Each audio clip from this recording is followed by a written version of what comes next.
Pick up a rock. Go ahead. Imagine it in your hand right now. It weighs maybe half a pound. It fits perfectly in your palm. Now imagine you could hurl that rock at a target 30 meters away, about the length of 3 school buses, and hit a target the size of a dinner plate with enough force to shatter bone. Congratulations. You just imagined something that makes you the deadliest predator that has ever walked the earth. You might think that's an exaggeration. After all, lions have claws and fangs. Bears have raw strength. Eagles have talons and can dive at 200 miles per hour. But here's the thing. Every single one of those animals has to get close to kill. They have to be within striking distance. They have to risk their lives every single time they hunt. You can kill from a distance, and that changes everything. Right now, a professional baseball pitcher can throw a fastball at over 100 miles per hour. An Olympic javelin thrower can launch a spear nearly 100 meters. Even an average untrained human can throw a rock hard enough to cause serious injury from 20 meters away. And here's what's truly remarkable. No other animal on Earth can do this. Not even close. Chimpanzees, our closest living relatives, share 98.8% of our DNA. They're incredibly strong, about 1.5 times stronger than humans pound for pound.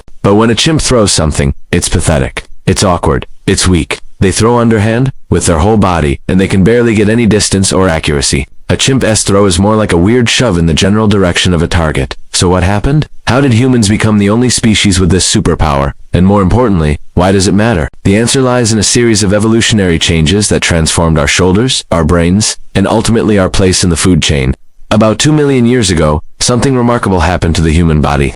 Our ancestors didn't just learn to throw, they evolved to throw. Their skeletons changed, their nervous systems rewired, and this wasn't some minor adaptation. This was a complete overhaul of the human hunting strategy that would eventually allow a relatively weak, slow primate to dominate every ecosystem on the planet. Think about it. Every major human weapon throughout history is basically just an extension of throwing spears, arrows, bullets, missiles. Even modern warfare is largely about projecting force from a distance. We didn't invent this strategy yesterday. We've been perfecting it for 2 million years. In the next few minutes, I'm going to show you exactly what changed in the human body that made throwing possible, how this ability transformed us from prey to apex predator, and why this might be the single most important physical adaptation in human evolution. Because when humans learned to throw, we didn't just gain a weapon. We gained the ability to kill without risk, hunt without contact, and fight without getting close enough for our enemies to fight back.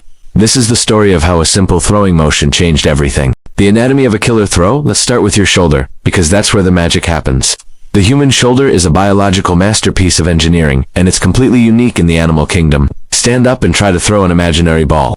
Feel what happens. Your torso rotates, your shoulder pulls back, your arm whips forward, and your wrist snaps at the last second. That motion, that kinetic chain, stores and releases energy like a biological catapult, and every single part of it required evolutionary redesign.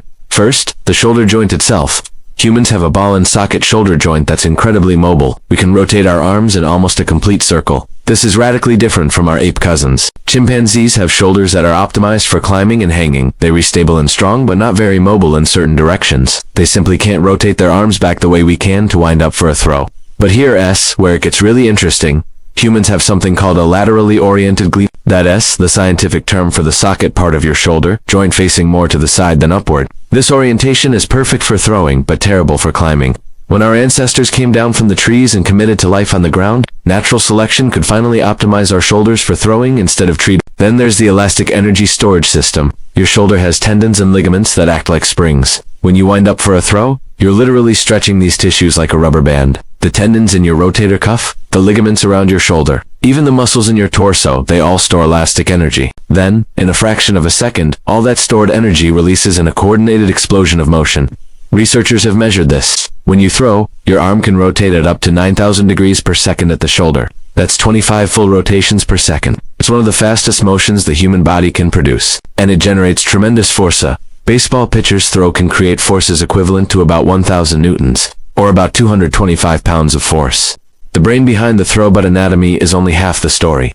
Throwing isn't just about having the right shoulder, it's about having the right brain. Throwing accurately requires extraordinary hand-eye coordination. Your brain has to calculate trajectory, distance, target movement, wind resistance, and the weight of the projectile, all in real time, and then coordinate dozens of muscles in precisely the right sequence, with timing accurate to within milliseconds. This requires massive computational power. In fact, neuroscientists have discovered that throwing activates more of the brain than almost any other physical activity. The left hemisphere, in particular the side associated with planning, sequencing, and fine motor control shows intense activity during throwing motions. Here's a fascinating theory. Some researchers believe that the neural circuitry required for throwing may have actually laid the groundwork for language. Both throwing and speaking require rapid, sequential motor control, precise timing, and left hemisphere dominance. The brain regions that control throwing overlap significantly with Broca's area, which controls speech production. It's possible that as our ancestors evolved better throwing ability, they accidentally evolved a neural infrastructure that would later be co-opted for language.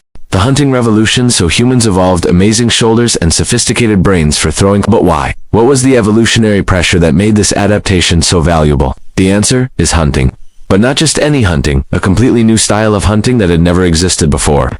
Before humans could throw effectively, hunting large animals was incredibly dangerous. You had to get close. You had to use thrusting spears or clubs, which meant being within striking distance of horns, tusks, hooves, and teeth. Hunting wasn't just risky, it was often fatal. Archaeological evidence shows that early hominins who hunted large game suffered frequent injuries. Broken bones were common. Many didn't survive to pass on their genes. But throwing changed the equation entirely. Suddenly, humans could wound or kill large animals from 20, 30, even 40 meters away. That's far enough that a wounded animal can't immediately retaliate. Far enough that you can throw multiple projectiles before the animal even reaches you. Far enough that hunting became vastly safer. And it wasn't just about safety, it was about efficiency. With throwing, humans could hunt cooperatively in ways that were previously impossible. A group of hunters could surround an animal, each maintaining a safe distance, and pelt it with rocks and spears until it collapsed from injuries and exhaustion. No other predator could do this.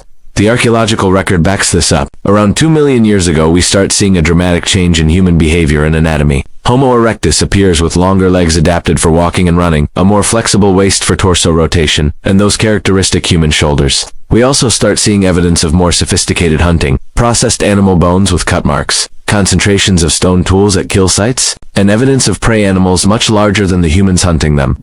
The weapon that keeps evolving, but humans didn't stop with rocks. Once we had the biomechanical and neurological foundation for throwing, we started optimizing our projectiles. First came shaped stones, not just any rock, but carefully selected ones with the right weight and aerodynamics. Then came the spear, basically a rock on a stick that could fly farther and hit harder. Humans invented the atlatl or spear thrower, which functioned as an arm extension and could increase throwing distance by 50% or more. Then came the bow and arrow, which used elastic energy storage in wood instead of just muscle and tendon. Every innovation built on the same foundation, the human ability to accurately project force across distance. And that foundation was established 2 million years ago when the human shoulder joint first rotated into its modern configuration. So here we are, millions of years later, and we're still throwing things. Baseball, football, basketball, darts, javelin. Even in the age of technology, we still practice and celebrate this ancient skill. Why? Because it's literally written into our DNA. But let me tell you what really makes this ability profound. Throwing didn't just change how humans hunted. It changed how humans thought about violence itself. For the first time in the history of life on Earth, an animal could kill without touching, could harm without being harmed, could project power across empty space. This created something entirely new, asymmetric warfare. A small human could kill a large human from distance. A group of weak individuals could defeat a single strong opponent. Physical dominance became less important than coordination, planning, and accuracy. Some anthropologists argue that this fundamentally shaped human society. When any person could potentially kill any other person from a distance with a thrown rock, it created evolutionary pressure for cooperation, communication, and conflict resolution. You couldn't just bully your way through life anymore, you had to build alliances. Because anyone you antagonized could retaliate from a safe distance. Think about how profound that is. The ability to throw may have actually made us more social, more communicative, and more prone to forming complex societies with rules and hierarchies. The weapon that could kill from a distance may have paradoxically made us more civilized. And this ability, this uniquely human superpower, is still with you right now. Your shoulder socket, your elastic tendons, your sophisticated neural circuitry for hand-eye coordination. These are gifts from ancestors who survived because they could throw better than their competitors. Every time you toss your keys to a friend or throw trash into a bin from across the room, you're using evolutionary hardware that took millions of years to develop. Next time you watch a pitcher throw a fastball or see a quarterback launch a perfect spiral, remember what you're really watching, the pinnacle of 2 million years of evolution. That throw represents countless generations of natural selection, favoring individuals with slightly better shoulders, slightly faster neural processing, slightly more accurate targeting. You're watching the weapon that made us human, refined into an art form. From rocks to spears to arrows to bullets to missiles, Humans have spent our entire history perfecting the art of projecting force across distance. And it all started with a simple biomechanical change, a shoulder joint that could rotate backward, a brain that could calculate trajectory, and ancestors brave enough to test this new ability against prey animals that outweighed them by hundreds of pounds. So the next time someone asks you what makes humans special, you can tell them, we're the species that learned to kill from a distance. And that simple ability changed everything. If this video changed how you think about your own body, hit that like button and subscribe for more stories about how evolution made us who we are. Drop a comment. What's the farthest you've ever thrown something? Until next time, keep those shoulders loose.